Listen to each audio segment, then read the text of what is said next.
palabra en Un Café con Fe. Un Café con Fe.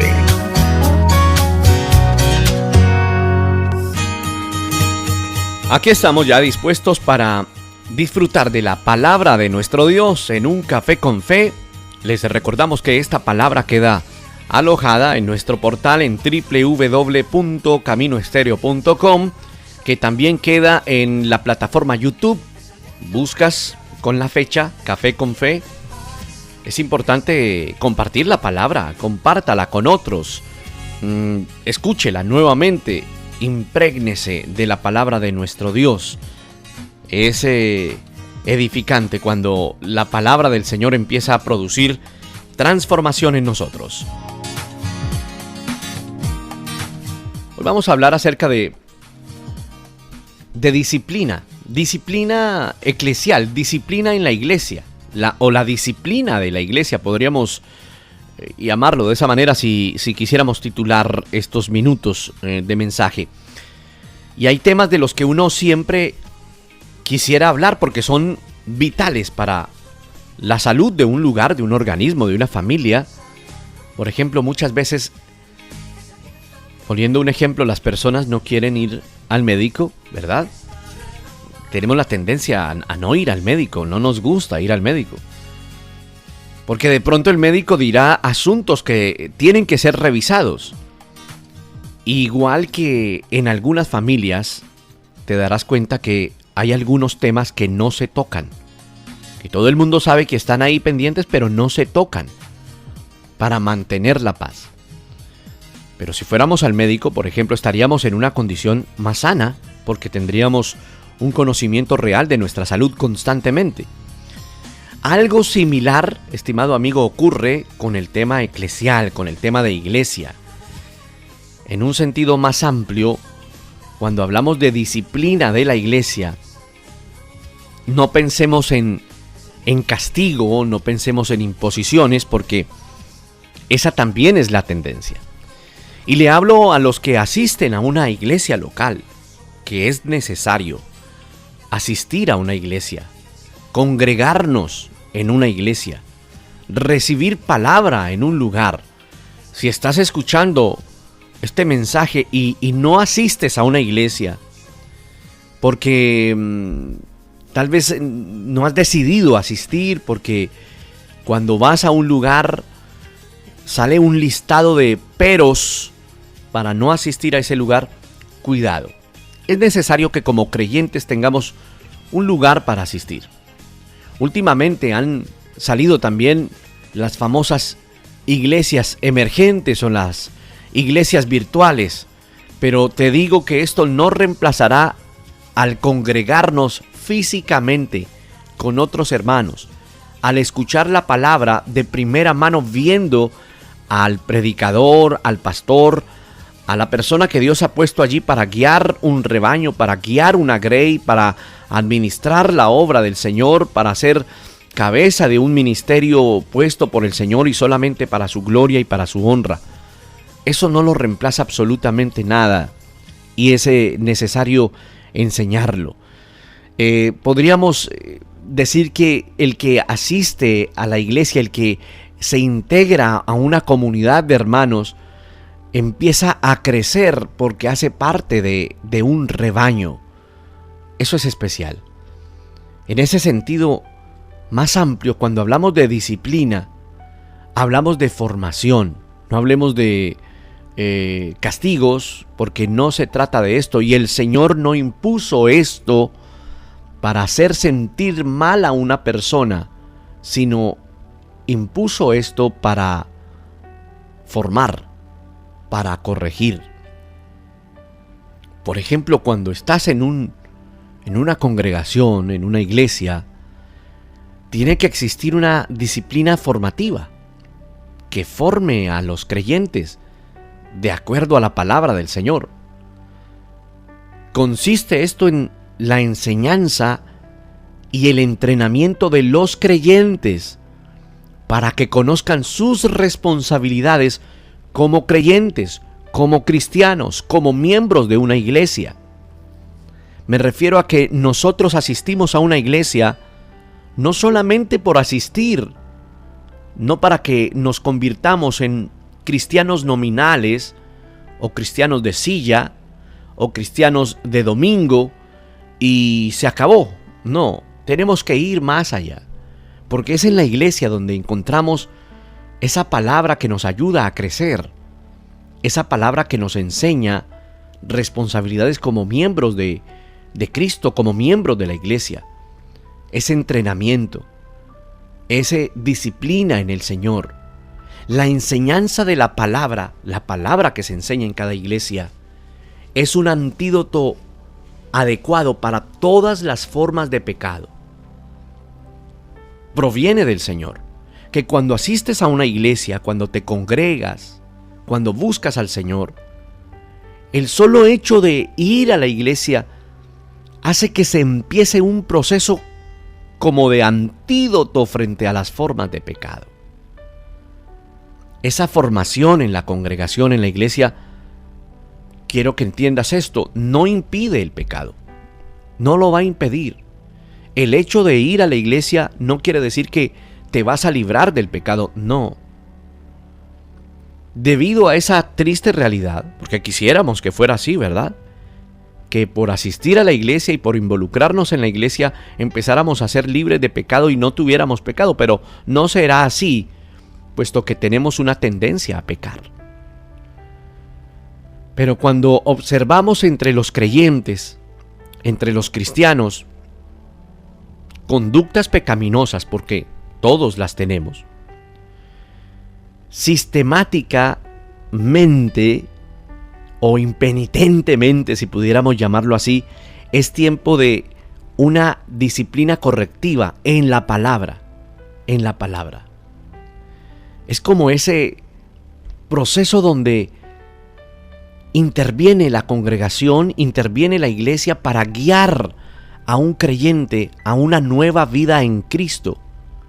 Por eso cuando asistes a una iglesia y viene la exhortación de la palabra en el mensaje, o tal vez en algún tiempo de consejo, o en ese caminar diario de comunión, ya sea con los hermanos, con los pastores, los ancianos, las personas que Dios ha puesto allí, ese proceso es especial para corregirnos unos a otros, para crecer, para aprender. Muchas veces las personas en una iglesia caen en pecado, pecan por ignorancia o pecan por desobediencia, y es necesario que la iglesia enseñe la restauración de ese caminar con Dios. Entendemos que debemos hacerlo, que los que asistimos a la iglesia asistimos no porque seamos santos, sino porque necesitamos de ese Dios santo para corregir nuestra vida y para que transforme nuestra vida. Hay una frase muy conocida que usted la ha escuchado muchísimo. Ya es muy popular. La iglesia no es un museo de santos, sino que más bien es un hospital de enfermos. Mateo capítulo 18, para apoyarnos en la escritura, que es lo primordial. Del capítulo 15 al versículo 20 muestra una escena donde el Señor está hablando acerca de cómo perdonar y dice: por tanto, si tu hermano peca contra ti, ve y repréndele estando tú y él solos, y si te oyere, pues has ganado a tu hermano. Pero si no te oyere, toma aún contigo a uno o dos, para que en boca de esos 2 o 3 testigos conste toda palabra. Y si no los oyere a ellos, dilo a la iglesia, y si no oyere a la iglesia, tenle por gentil y publicano.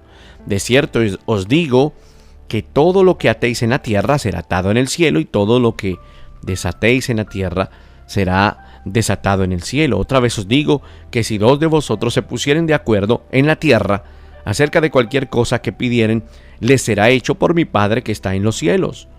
Porque donde están 2 o 3 congregados en mi nombre, allí estoy yo en medio de ellos.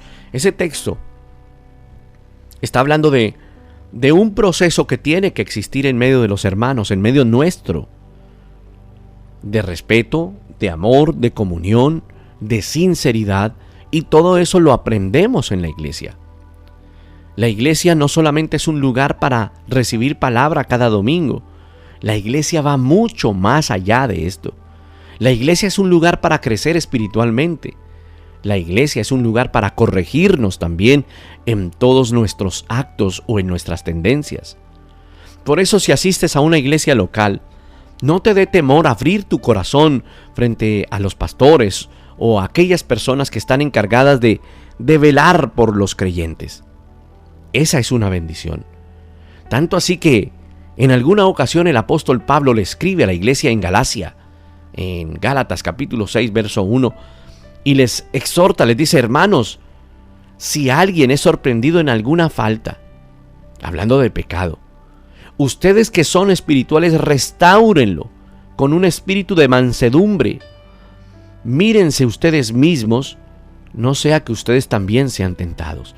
Y ese es el propósito del Señor, que nosotros mismos restauremos a otros que necesitan restauración dentro de la iglesia, no porque seamos mejores que ellos, sino porque es nuestra labor de amor fraternal en Cristo.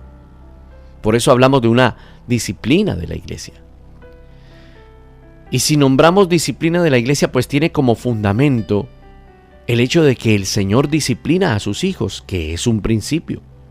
Cuando lees, por ejemplo, la carta a los Hebreos en la Escritura, tú encontrarás en el capítulo 12 de la carta a los Hebreos, que no tiene un autor fijo, muchos la atribuyen a Pablo, pero en realidad no es seguro, no es confirmado. Pero Hebreos, en el capítulo 12, los primeros 11 versículos, se está hablando acerca de poner los ojos en el Señor. Y dice el verso 5: ¿habéis olvidado la exhortación de que como a hijos se os dirige, diciendo: hijo mío, no menosprecies la disciplina del Señor, no desmayes cuando eres reprendido por Él, porque el Señor al que ama disciplina y azota a todo el que recibe por hijo?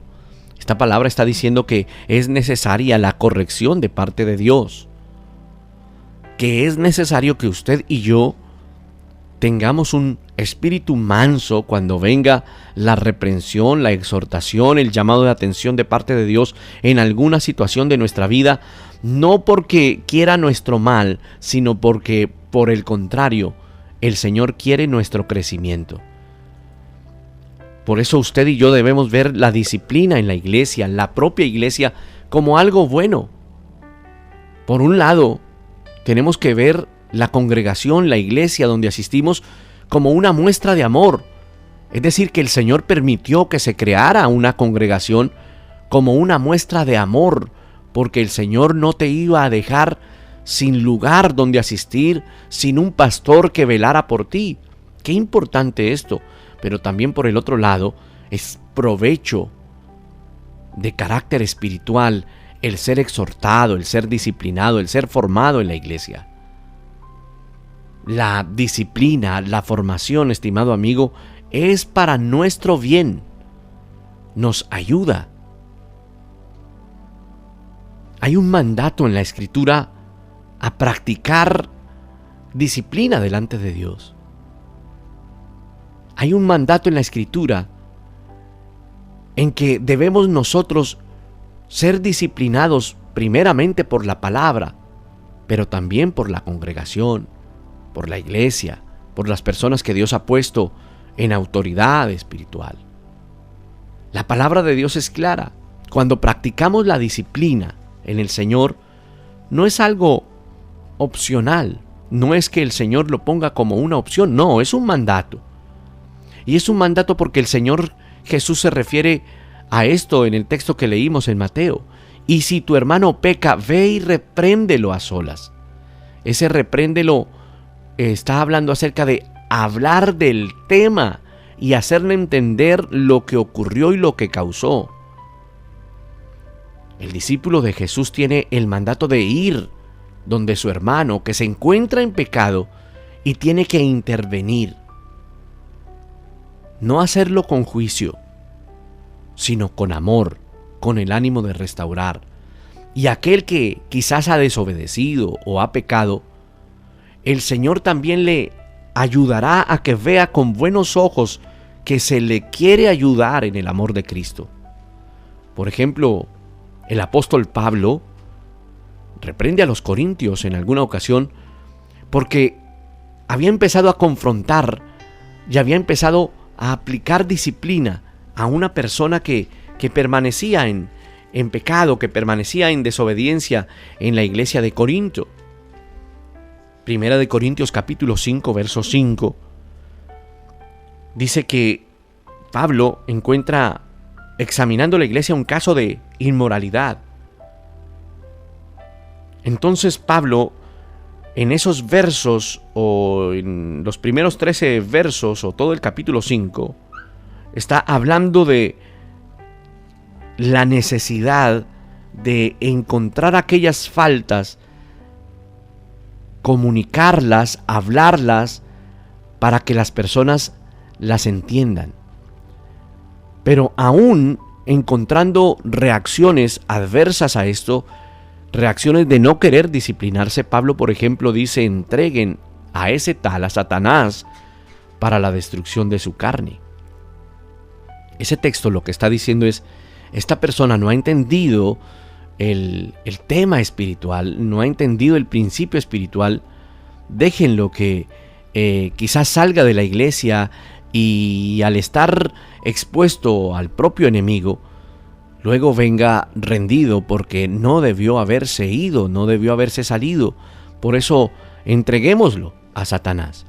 Pero esa expresión no es entregarlo por enojo, no es entregarlo porque queremos el mal de esa persona, no. Por el contrario, es exhortarle para que corrija su caminar. Pablo constantemente, cuando escribió sus cartas, sus epístolas, él está constantemente indicando, amonestando, exhortando, aconsejando a que tiene que haber disciplina dentro de la congregación.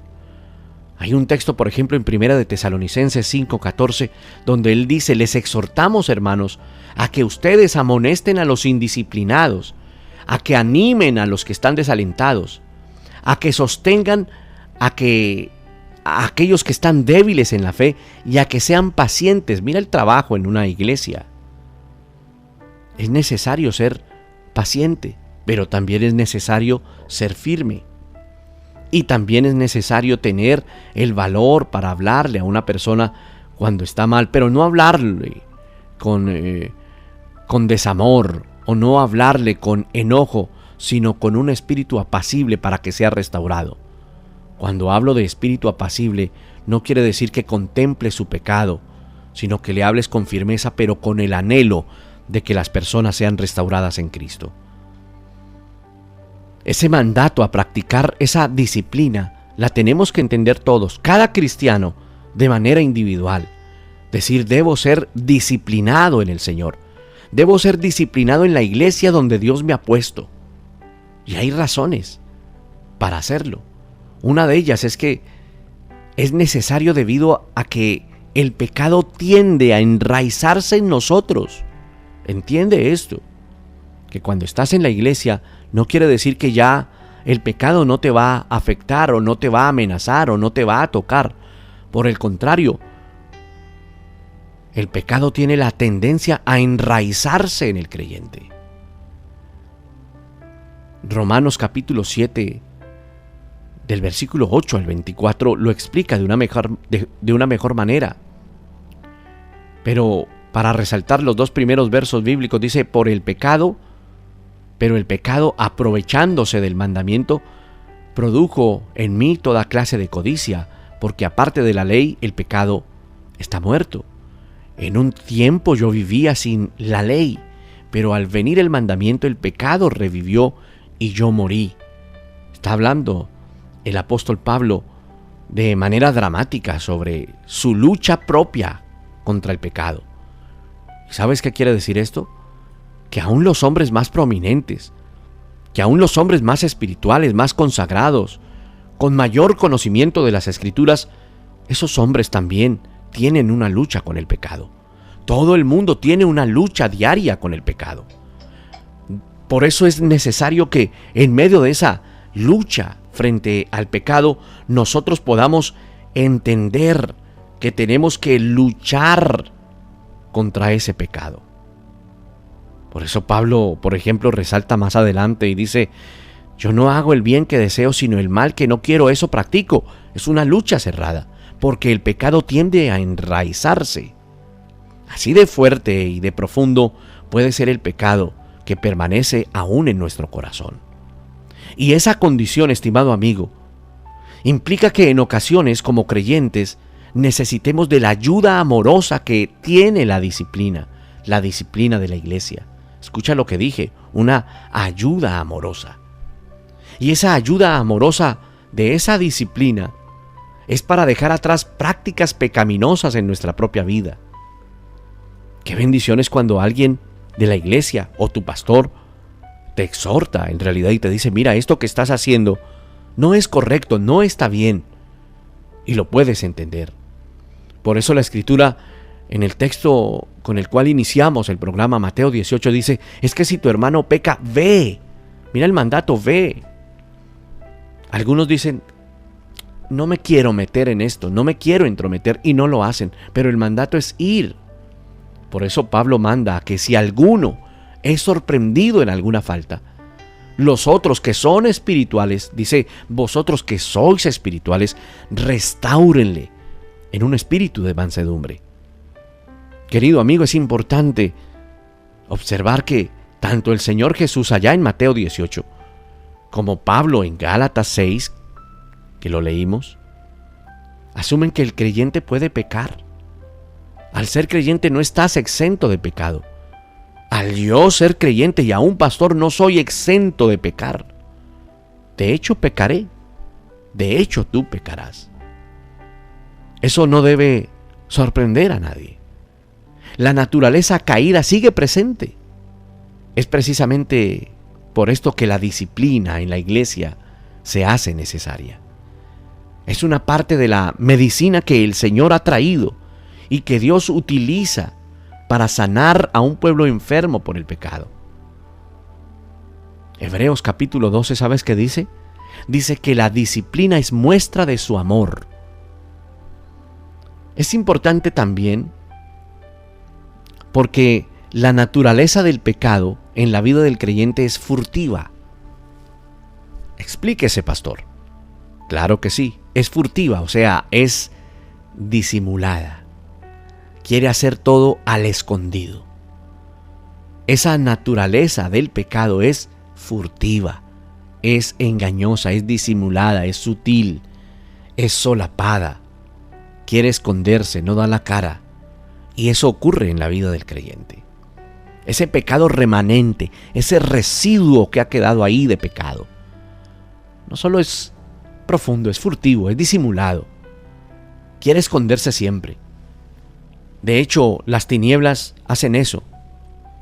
De hecho, cuando tú sacas tu pecado, lo cuentas, lo confiesas, trabajas por esto, o en un momento de consejería hablas con tu pastor y lo expones, ¿sabes qué ocurre? Que queda expuesto y que ya Satanás no tiene autoridad sobre esto. El pecado es furtivo.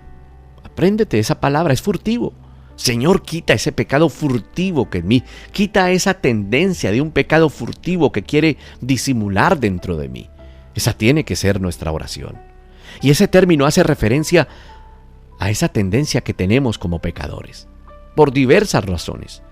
Tenemos esa tendencia a esconder el pecado. De hecho, esa tendencia se observa en el Edén. ¿Recuerdas? Génesis. Si no estoy mal, es el capítulo 3, donde dice la palabra que Adán y Eva oyeron al Señor y que Dios se paseaba en el huerto a la luz del día. Y el hombre y su mujer se escondieron de la presencia del Señor entre los árboles del huerto. Porque el pecado tiende a esconderse, no solo a enraizarse, sino a ser disimulado, furtivo y a esconderse. Se indica que luego que la primera pareja, Adán y Eva, pecaron, fue lo primero que hicieron, esconderse. Resulta extraño que Adán y Eva se escondieran de aquel que podría darles alivio a sus conciencias, a sus corazones, de aquel que podría dar perdón a sus almas. Esa tendencia, estimado amigo, a esconder el pecado es parte de lo que la disciplina de la iglesia debe tratar de resolver.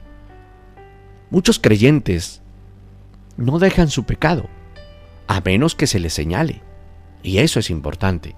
¿Recuerdas la exhortación del profeta Samuel a David?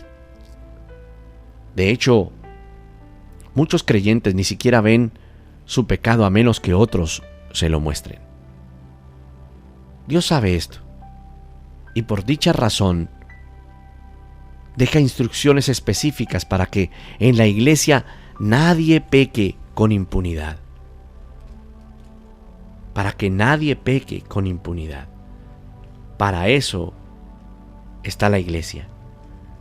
Por eso hemos hablado de que la iglesia no es solamente la iglesia para venir a buscar a Dios los domingos y a congregarnos y a pasar un rato agradable y a estar viendo lo que Dios hace en el mensaje y queriendo disfrutar de ese mensaje, sino que va más allá. Dios utiliza personas para exhortar y para hacernos entender y ver el pecado, y utilizará personas con autoridad que Dios ha puesto allí en la iglesia, como lo dije anteriormente.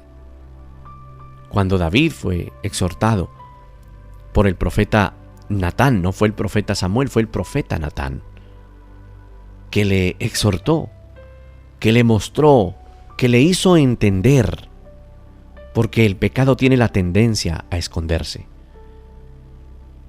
Muchos creyentes ni siquiera ven su pecado a menos que otro les muestre su pecado.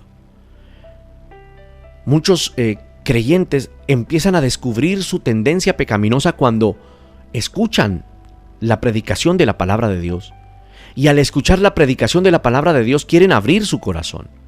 Si tú has sentido esto en la iglesia donde asistes, eso es una bendición. Si has escuchado la exhortación de la palabra y dices, quisiera hablar de este tema porque me ocurre, ve y busca a tu pastor y pide un tiempo de consejo con tu pastor. Es necesario porque es el mismo Señor el que está abriendo ese camino. El Señor conoce todo esto, conoce nuestro corazón. Por eso ha dejado instrucciones específicas para que en la iglesia nadie peque con impunidad, sino que por el contrario, unos velen por los otros y nos ayudemos en nuestro caminar de santidad. Esa disciplina dentro de la congregación es necesaria. Por otro motivo también. ¿Sabes por qué? Es necesaria porque persuade a otros a no pecar. ¿A qué me refiero? Cuando la disciplina de la iglesia es aplicada sobre alguna persona, los que observan y son testigos de esa disciplina son persuadidos a no pecar, sea en el mismo ámbito de esa disciplina o en cualquier ámbito de sus vidas. Y te pongo un ejemplo de lo que ocurría cuando estudiabas, ¿recuerdas? Y alguno de tus compañeros cometía una falta, un error, y la maestra, la profesora, delante de todos, le castigaba, le exhortaba, le decía, y eso hacía que los otros sintieran como ese temor de cometer el mismo pecado o la misma falta y entraran en razón para entender que no se debería hacer. Por eso las palabras del apóstol Pablo son palabras sobrias. Cuando le está diciendo a los corintios, vuestra jactancia no es buena. ¿No sabéis que un poco de levadura leuda toda la masa? Estoy parafraseando un texto de Corintios, un texto donde el apóstol Pablo habla de la jactancia. Esa jactancia tiene que ver con el que exhorta a otros. No debemos hacerlo por jactarnos.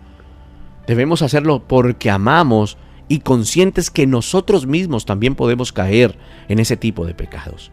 Cuando uno lee ese pasaje y el contexto de ese pasaje, es la disciplina aplicada a una persona que estaba teniendo una relación impura con la mujer de su padre. Mira el nivel de pecado que se vivía en Corintios, en la iglesia en Corinto. Por eso Pablo le exhorta. Pero a pesar de ese problema, como decimos en España, tan gordo, Pablo lo manejó con mucha sabiduría. Pablo manda a los corintios en esa parte, por ejemplo, a disciplinar a esa persona. Y les dice, es que si no lo hacemos, eso se va a fermentar, por llamarlo de alguna manera. Es decir, va a afectar la pureza del resto de la iglesia. En otras palabras, es posible que otros se vean motivados a pecar al ver que ese individuo, esa persona, ese miembro de esa iglesia no fue disciplinado. En otro pasaje, por ejemplo, de la Biblia, hablando de la disciplina, Pablo le dice a Timoteo, a su discípulo, le dice algo así como: a los que continúan en pecado, repréndelos en presencia de todos para que los demás tengan temor de pecar. Te voy a dar la cita exacta, porque es importante. Primera de Timoteo, capítulo 5, verso 20, donde Pablo se lo está diciendo a Timoteo: a los que continúan en pecado, repréndelos en presencia de todos, para que los demás tengan temor también de pecar. Es decir, a veces reprender públicamente, como parte de ese proceso, genera en otros temor a pecar, y es válido. Definitivamente hay más acuerdo en la necesidad de la disciplina que en la forma de aplicarla. ¿Por qué? Parece que la razón de esto es que, aunque la palabra de nuestro Dios entrega algunos principios sobre ese proceso, deja mucho al margen de la discreción del liderazgo, del pastorado, para determinar la mejor forma. ¿A qué me refiero? A que cada pastor conoce a su oveja. Eso es importante. Por eso es importante que como pastores conozcamos ovejas y como ovejas conozcamos a nuestros pastores. El Señor, en esa infinita sabiduría, el Señor sabía la enorme variedad de casos que se presentan en las iglesias. En ese sentido, hay algunos aspectos que vale la pena tomarlos en cuenta. Por ejemplo, la actitud.